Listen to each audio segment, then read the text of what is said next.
And just last Saturday, on the No Kings Day,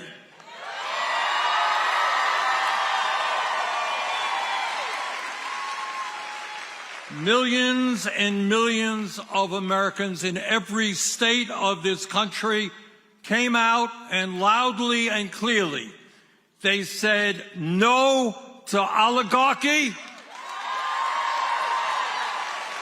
no to authoritarianism and picking people up off of the streets, no to kleptocracy and a president who's going to make billions of dollars off of his presidency,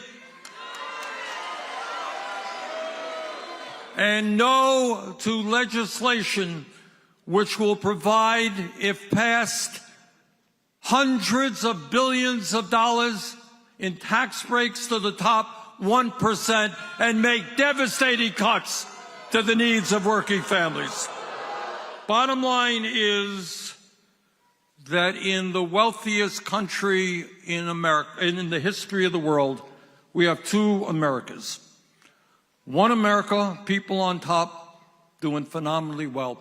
But there is another America that I suspect the people in McAllen are very familiar with.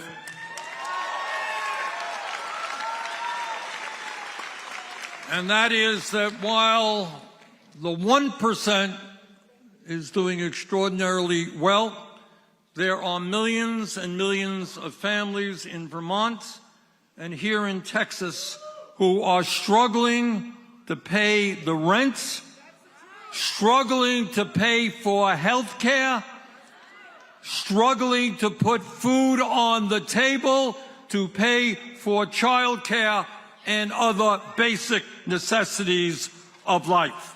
What I want to say right now, when you talk about why people are angry, what is not widely known, and I want you to hear this one carefully, is all of you can imagine, over the last 50 years, there has been an explosion in technology and an increase in worker productivity, right?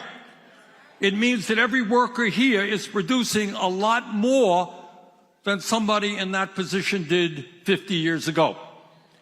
And yet, despite that huge increase in worker productivity, the truth of the matter is that inflation accounted for wages, weekly wages, are lower today than they were 52 years ago.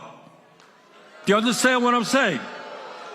So you got this huge increase in productivity. Where is all of that increased wealth going? And the answer is that over the last 50 years, there has been a $75 trillion transfer of wealth from the bottom 90% to the top 1%.